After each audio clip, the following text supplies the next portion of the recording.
Bien, continuamos. La siguiente anga es niyama, que son las reglas de la vida.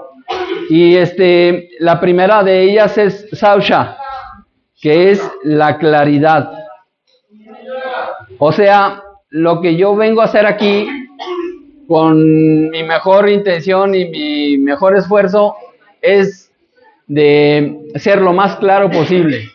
Es un ejercicio permanente de tomar conciencia de lo que está uno expresando, sobre todo si son temas que apenas están conociendo, ¿sí? A mí me pasó lo mismo, pues cuando empecé a enterarme de todas estas palabras que pues ni siquiera son en mexicano, ¿no? Pero hay palabras que no tienen traducción. Por ejemplo, ¿cómo se dice taco en alemán? ¿Y cómo se dice taco en chino? Taco. Y en inglés, taco, ¿no? O sea, taco es una palabra mexicana.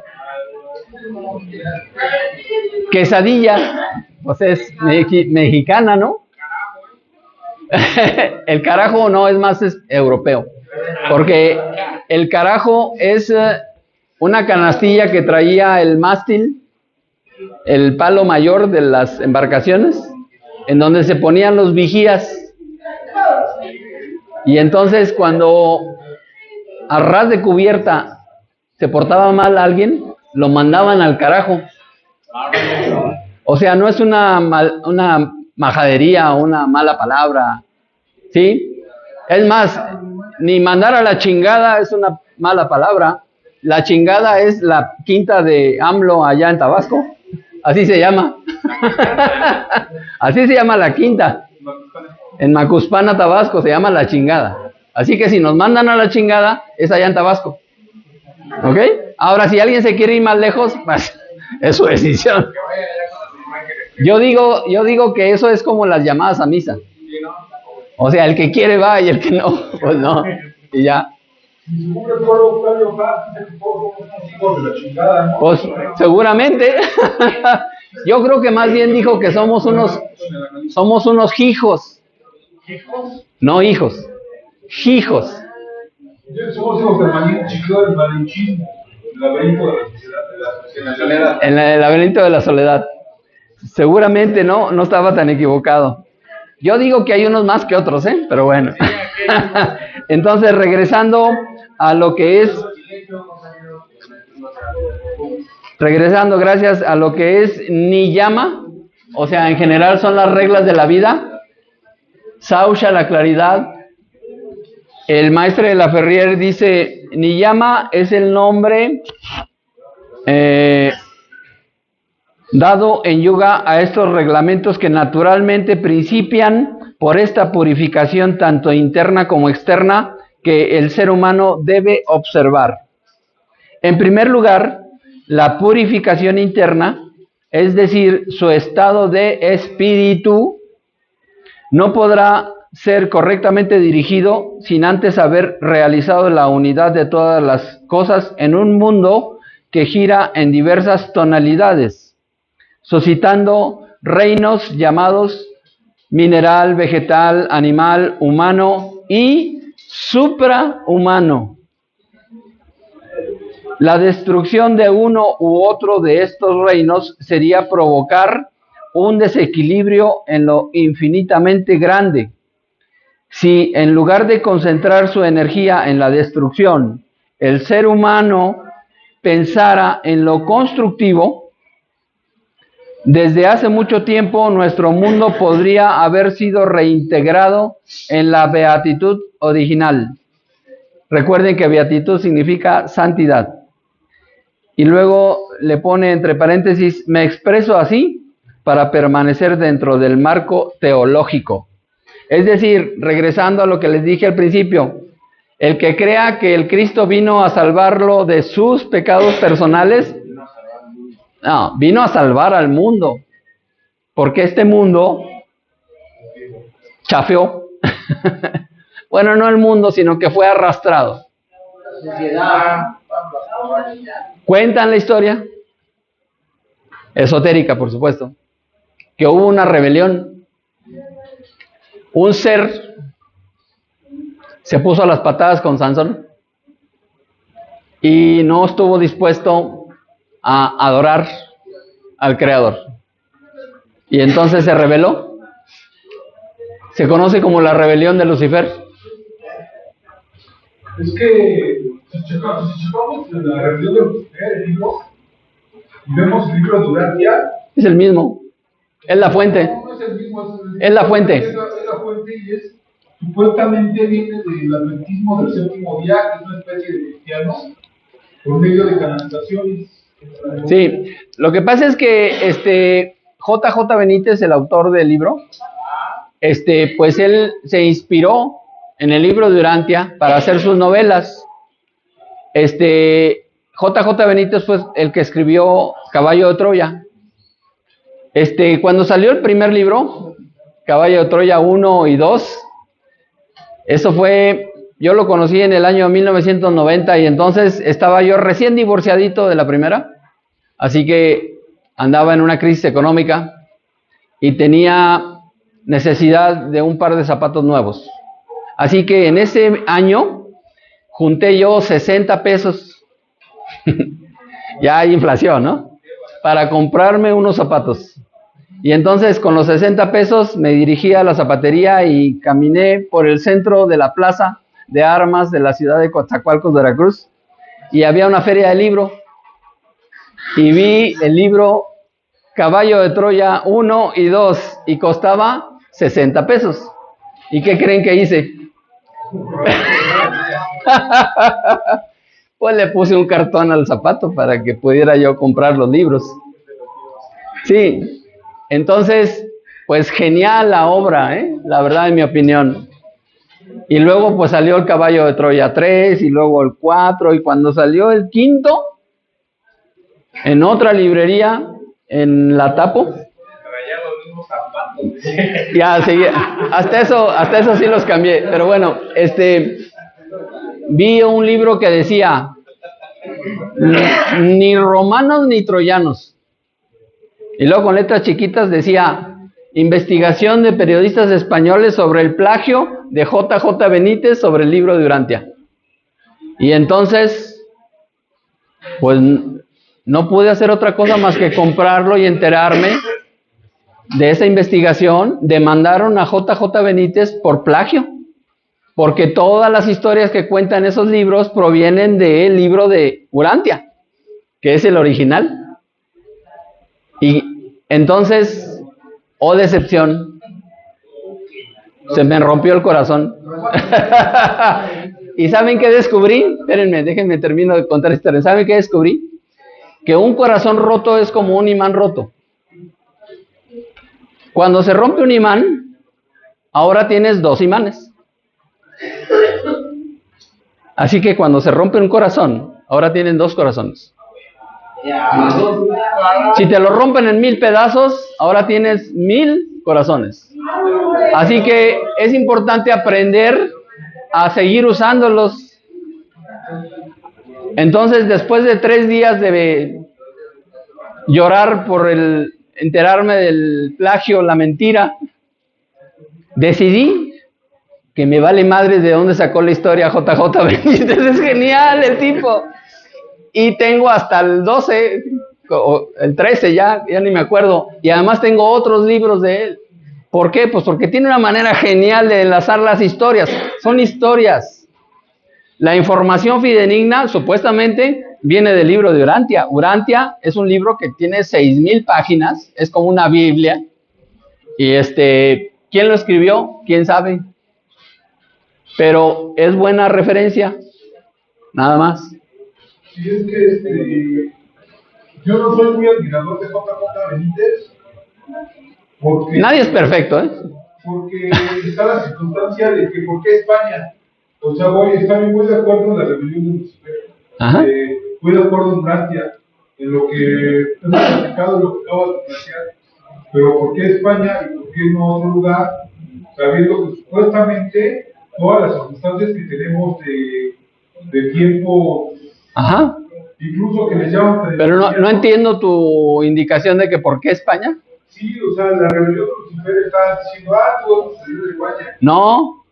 Sí lo dice. No. No el capítulo, gracias. No, la historia que él cuenta, evidentemente habla de él mismo. Y él es español. Sí, pero tiene una campana, ahí habla sobre una campana. Pero esa es la historia que él engarza, ¿no? Pero en el libro de Urantia no dice que ocurrió en España. No, pero el de JJ Benítez sí. Y es un buen autor. Otro de los libros, el de El Evangelio de San Juan, que también escribió Benítez, pues tiene referencia a Martín Lutero, ¿no?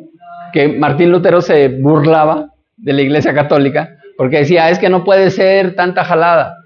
Bueno, no decía así, ¿no? Porque era alemán. Pero decía, nomás aquí en España están enterrados 18 de los 12 apóstoles. O sea, ¿cómo, no? O sea, es una forma de burlarse, de decir, es que ya no se dan cuenta de la sarta de tonterías que dicen. Entonces, Benítez lo que decidió fue construir una historia. Y si le agregó, le quitó, es su estilo. Y ya. Es que las escrituras especifican que es uno, pero a lo largo de la historia hubo un chico de crucifixión. Pues vamos a armar un taller para comprobar las fuentes, ¿no? Pero ahorita, bueno, es una mención, ya ni me acuerdo por qué lo empecé a contar, pero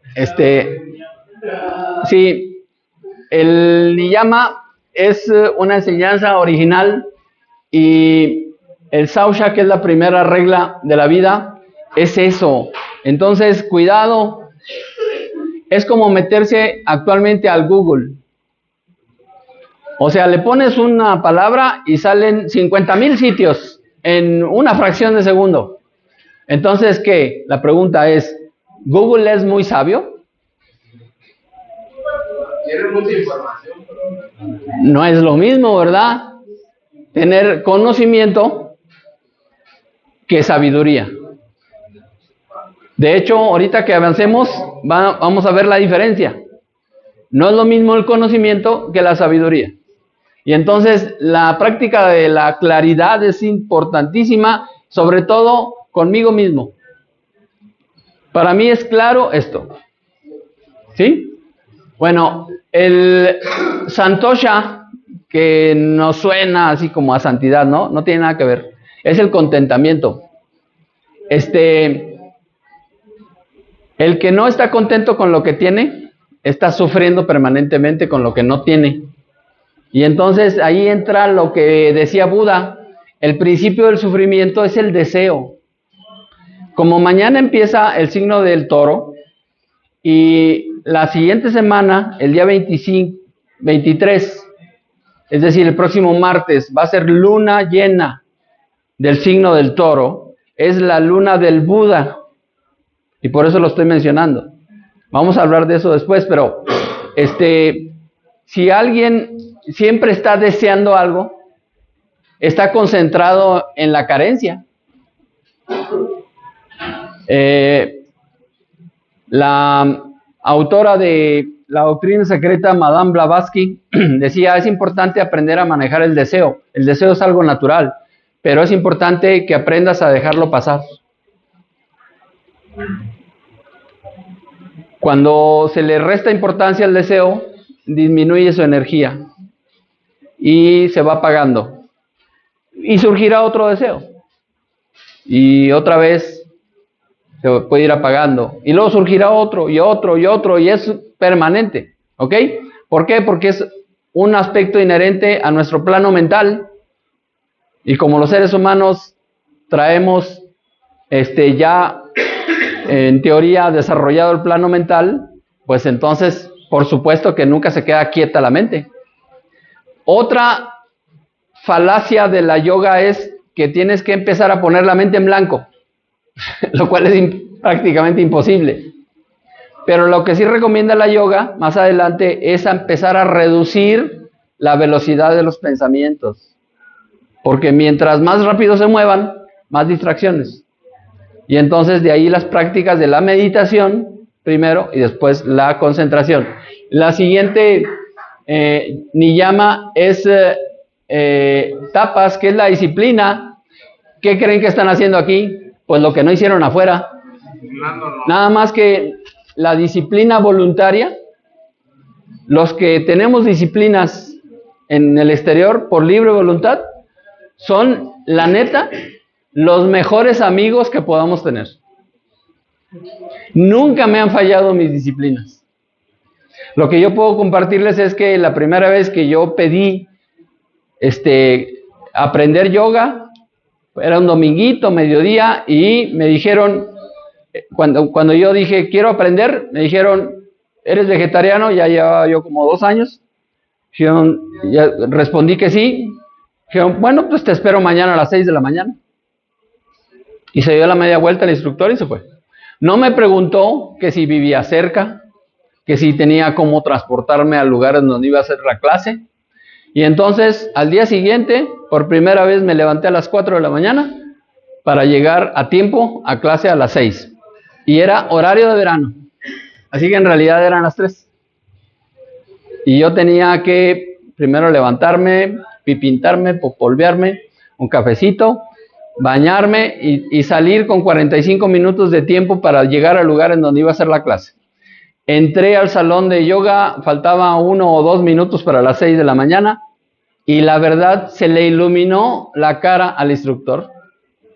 Seguramente ha de haber pensado, nunca me lo dijo, pero seguramente ha de haber pensado, este güey sí quiere. Y esa es la diferencia entre desear algo y querer algo. El que quiere, lo hace. Y entonces estoy ejerciendo mi voluntad, que es una emanación espiritual. La voluntad no es de este mundo, Ni la voluntad, ni la inteligencia, ni el amor. Son del plano espiritual.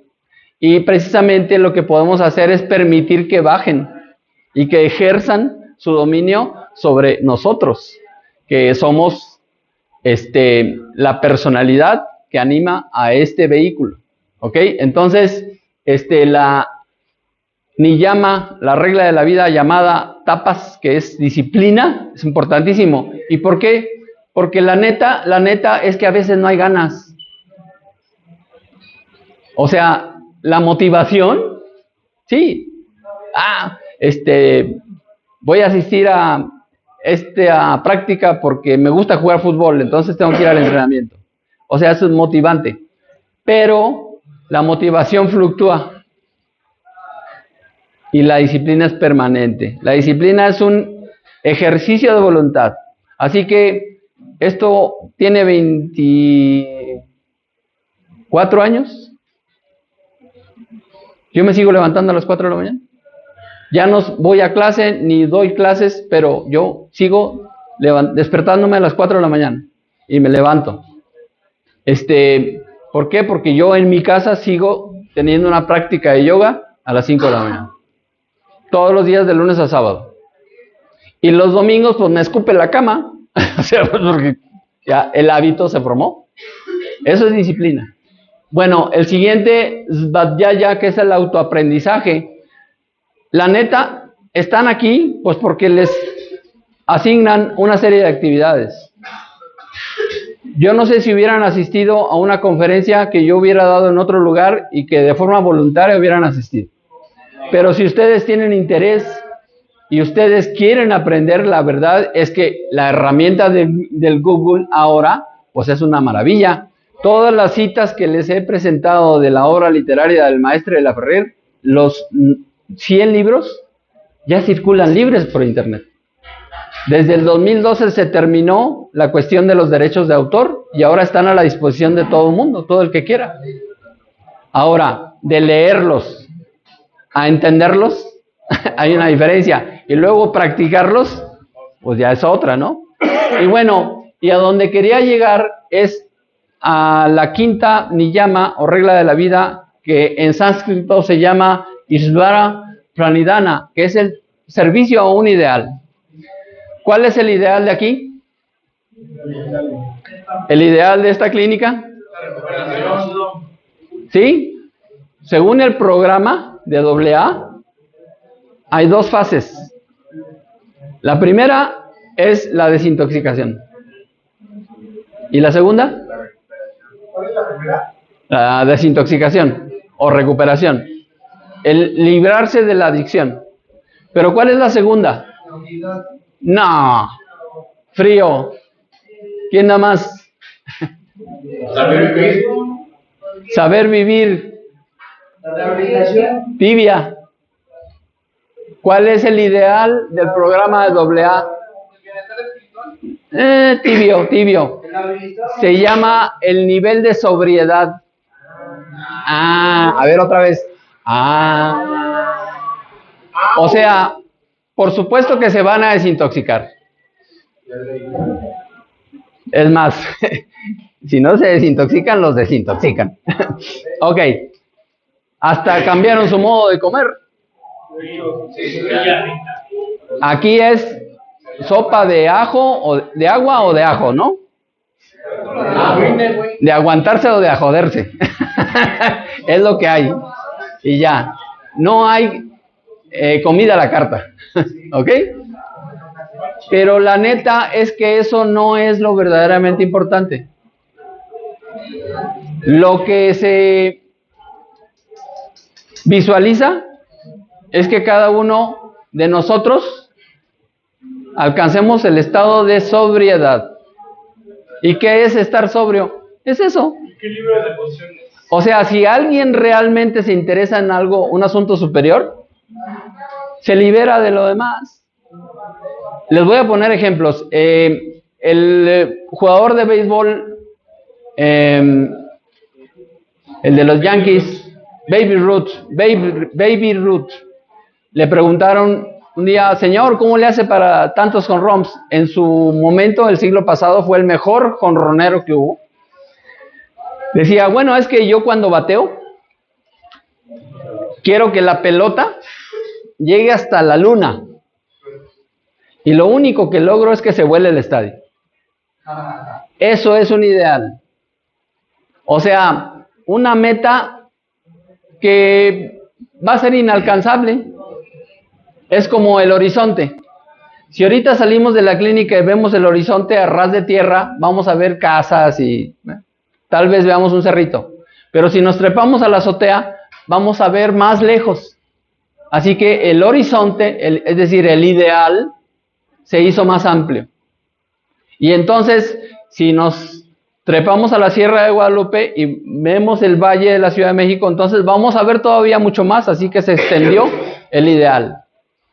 El maestre de la Ferrer, cuando fundó la gran Fraternidad Universal, la institución cultural que él fundó, se llama así, puso un ideal, y ese ideal es lograr la reeducación de la humanidad. ¿Saben cuándo va a pasar eso? Nunca, pero todo lo que hagamos a favor de eso, estamos trabajando por un ideal, y eso es una práctica de yoga. ¿Ok? Bien, le damos más clics para ya ir avanzando más rápido. Esto es la energía Kundalini, que va activando los chakras. Está representado el Kundalini como una serpiente enroscada en 3 vueltas y media en la base de la columna vertebral, y que a través de la práctica de la yoga se activa la energía, y esa energía, como una serpiente, se yergue. Y entonces en ese movimiento ascendente va activando los chakras, que es una palabra en sánscrito que significa rueda, pero que es como un vórtice de energía que está girando. Y entonces en esa activación se va asociando a diversos niveles de este otro mapa, que es el árbol de la vida, en representación del cuerpo humano. Damos clic. Y bueno, ya hemos hablado, de el mapa de la vida. Dale. No pierdas el tino. Aquí hay una gran división, sigue dando. En primer lugar tenemos el primer Séfira, que es el plano físico o el cuerpo físico. El segundo es un plano energético. Luego viene el plano psíquico o emocional. Luego viene el plano mental, que es doble. Tenemos un plano mental concreto y un plano mental abstracto, ¿ok?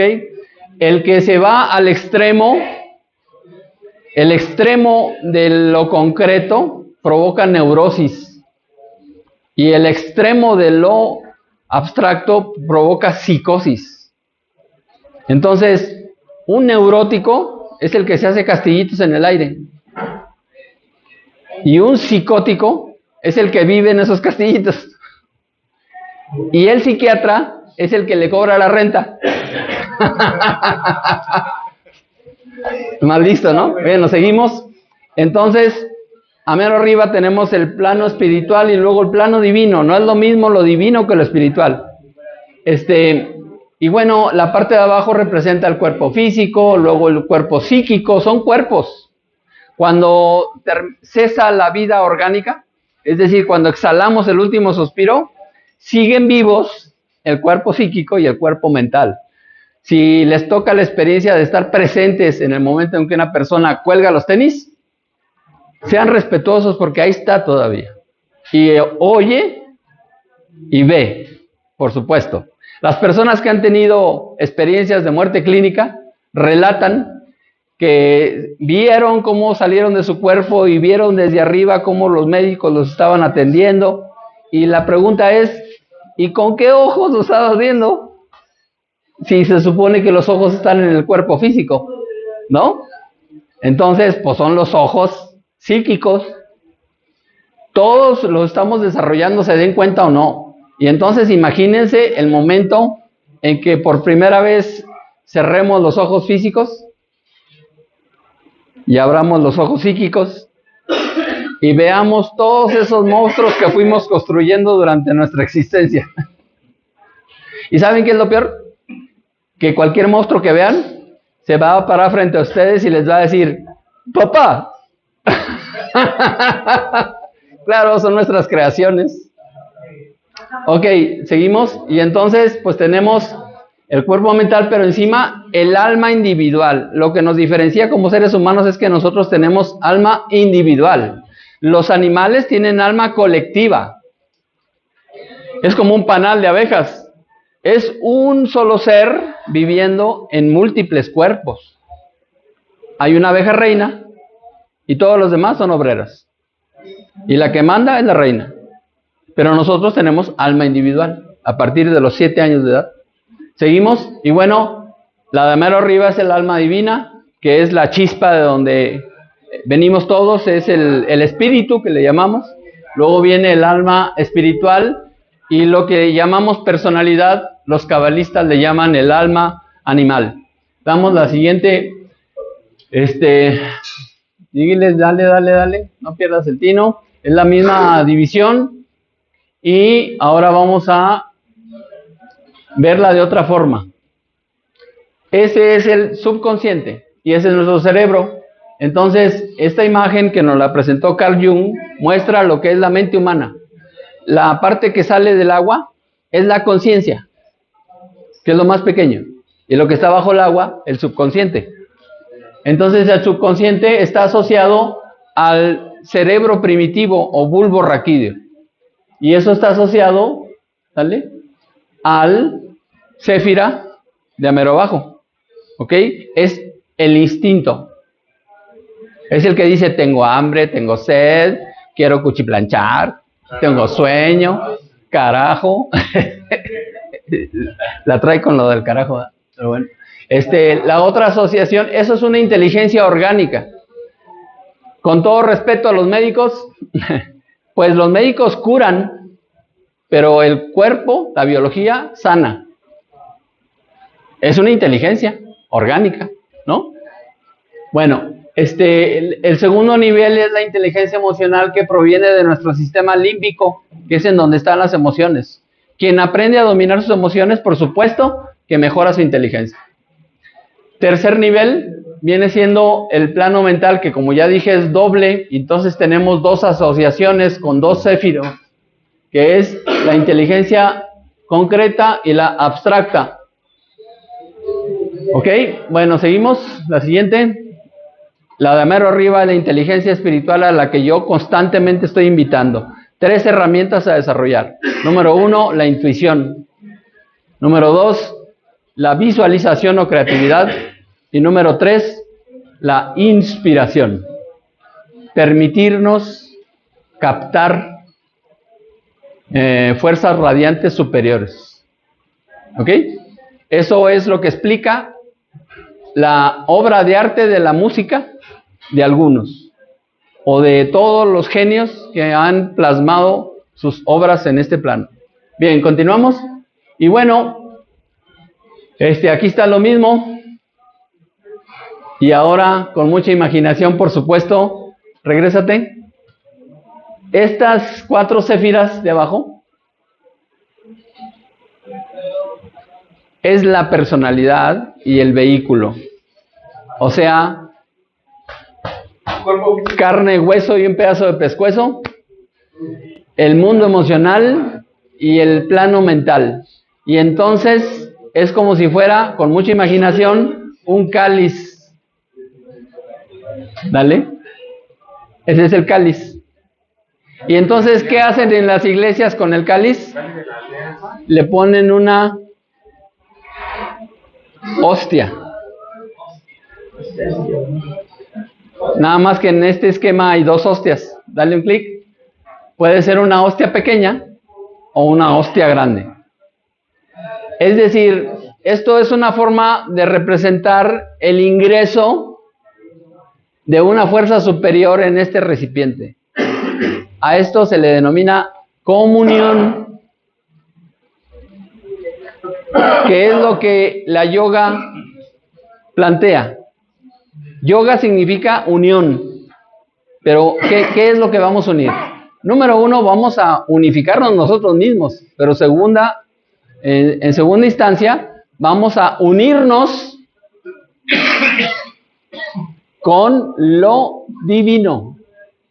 Es decir, vamos a materializar el espíritu o espiritualizar la materia. Y no es una cuestión religiosa. O sea, ese círculo pequeño color amarillo que a propósito está alrededor de el céfira que parece una estrella amarilla, ese representa al sol. Y entonces, ¿qué es lo que nos anima a nosotros? El sol, la energía solar.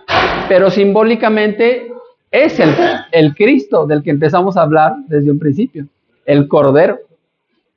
Así que en la medida en la que cada quien permita el ingreso de esta fuerza cósmica, que es la energía solar, que en el mapa del árbol de la vida se denomina Tiferet, que significa belleza. Cuando permitamos que la belleza ingrese en nosotros, en nuestra personalidad, que embellezca nuestra personalidad, por supuesto que vamos a ser mejores. Y la máxima palabra que representa a este céfira es el amor. El amor empieza en uno. Así que si yo me amo, como expresaba Lois Hay en su libro Tú puedes sanar tu vida, si yo me amo, pues yo me cuido. Si yo me amo, bebo cosas sanas. Si yo me amo, me respeto. Si yo me amo, me alimento adecuadamente. Y el círculo grande, el color azul, pues es toda la divinidad manifestándose a través de la espiritualidad para que sea posible esto, porque somos creación de ese origen. ¿Ok? Bien, continuamos. Y bueno, esta figura es para mí la mejor representación actual del Cristo, no esa que está ahí, del Cristo crucificado. Para mí esta imagen es súper poderosa porque revela de todo lo que hemos estado hablando. Del lado derecho tenemos un rayo rojo, del lado izquierdo tenemos un rayo azul y en el centro un resplandor dorado. Ese resplandor dorado en la cabeza de este personaje, que es una pintura por supuesto, es el mismo sol que estaba presentando antes. Es precisamente el espíritu crístico. Pero, ¿qué son los otros rayos? Dale un clic. Pues son ni más ni menos el rayo azul la energía que proviene del reflejo de la luz del sol en el planeta Júpiter, Arturo. El reflejo del sol en el planeta Júpiter. El rayo azul. Mándeme. Por eso usted dice, Carlos, que es un hombre solar.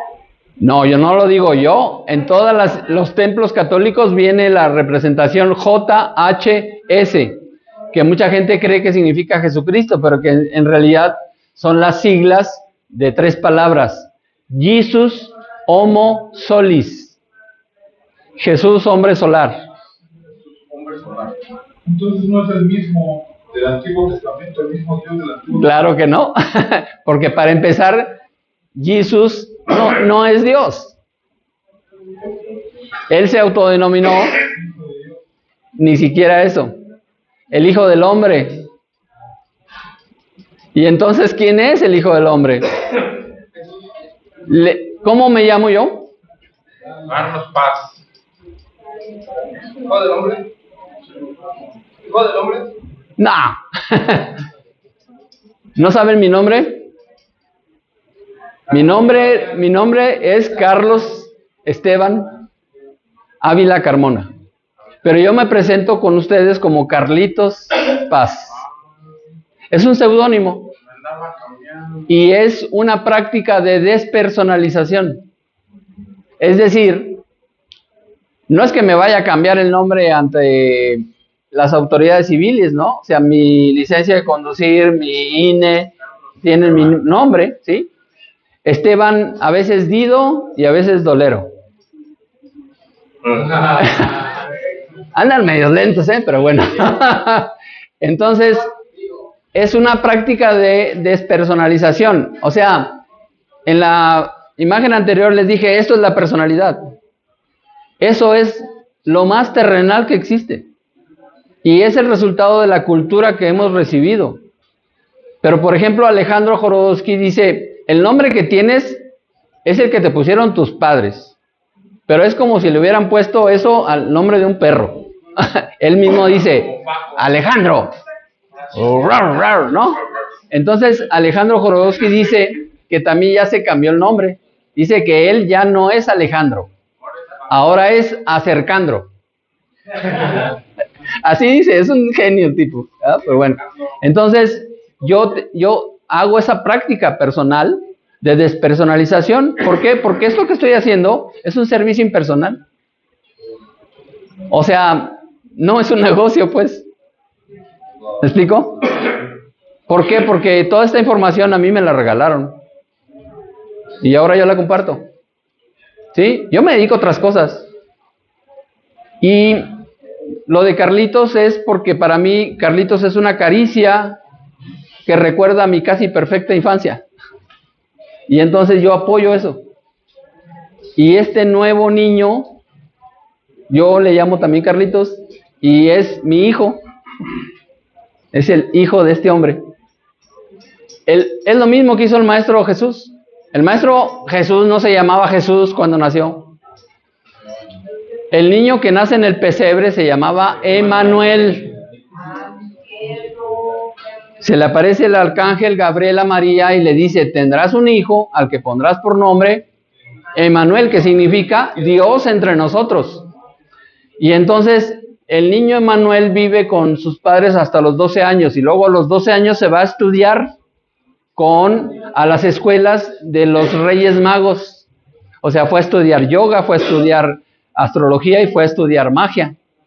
Y cuando regresa a los 30 años, lo bautiza su primo, Juan Ashai, el Bautista, porque era del colegio de los esenios, que se les decía los bautizadores. No sé, no creo. A lo mejor tío. Entonces, en el momento en que lo meten al agua, porque el bautizo antes era así, no como ahora que les echan agüita en la mollera, no. Los metían en un río, en ese acto de magia, a través del agua, es como ocurre la transmigración, y cuando sale del agua, es el Cristo.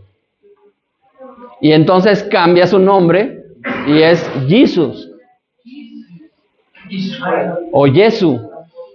Y entonces se retira al desierto 40 días, 40 noches, para que quede bien afianzado el Espíritu del Cristo que ingresó en el vehículo, en el cáliz de ese hombre llamado Emmanuel. Y es donde pasa por las tentaciones, ¿no? Pues como que ya vino a quitarme mi tesorito, ¿no? Perdón, ¿qué dijo que significaba Emmanuel? Dios entre nosotros. Lo dice Gabriel, no lo digo yo. O sea, el arcángel Gabriel. Bueno, entonces, estas energías son ahora una revelación de la nueva era. Todos podemos beneficiarnos de esa energía reflejada, energía del sol reflejada en los planetas. Cuando estos planetas están al ras del horizonte, al oriente, no al poniente, al oriente, es el momento perfecto. En esta temporada, Marte se posiciona en ese punto en la madrugada. Es un poco difícil de seguirlo. Y Júpiter, más o menos como a esta hora, ya anda por ahí. No se ven, por supuesto, pero la energía existe. Y entonces cuando uno se sintoniza, es como sintonizar una frecuencia de radio. Y entonces hay una práctica llamada radiónica, que uno puede aprovechar esas energías para sanar. Yo me voy a organizar con Aarón para ver si nos permiten que hagamos aquí algunas prácticas. El que pueda elegir, que sepa elegir qué quieren sanar, vamos a hacerlo. Y si no, que hagamos un rastreo y le sacamos sus trapitos al sol. ¿Verdad? Bueno, seguimos. Bueno, para finalizar, este es un pensamiento del psicólogo Carl Jung. Los dioses de la sincronicidad es una plataforma de internet que la recomiendo. Es muy buena en el terreno de la astrología. Y me tomé la libertad de elegir esta imagen. Como es de Carl Jung, ellos también la han usado. Entonces, dice así: tu visión devendrá más clara, lo que hablábamos del Sausha. Tu visión devendrá más clara solamente cuando mires dentro de tu corazón. Aquel que mira afuera, sueña. Quien mira en su interior, despierta. Eso lo escribió Carl Jung. Y bueno, como hoy es el último día del signo del Cordero, lo repito, y está en asociación al Cristo y por supuesto a la Iglesia Católica, pero mucho antes al cristianismo. Entonces, la última de los mensajes es algo que escribió el maestre de la Ferrier también en uno de sus libros, y dice así: deseo para la humanidad la más amplia comprensión que puede venir solamente de una mayor tolerancia. Solo así los hombres podrán tener la fe de un cristiano, las virtudes de un hindú, la integridad de un budista, la sabiduría de un taoísta y la disciplina y el control de un musulmán, haciendo de todas estas concepciones una síntesis. Tal síntesis, yo le agrego, es el sendero que conduce a la iniciación. Muchas gracias. Vamos a la última. ¿Alguna pregunta final? Ok. Damos por terminada la sesión.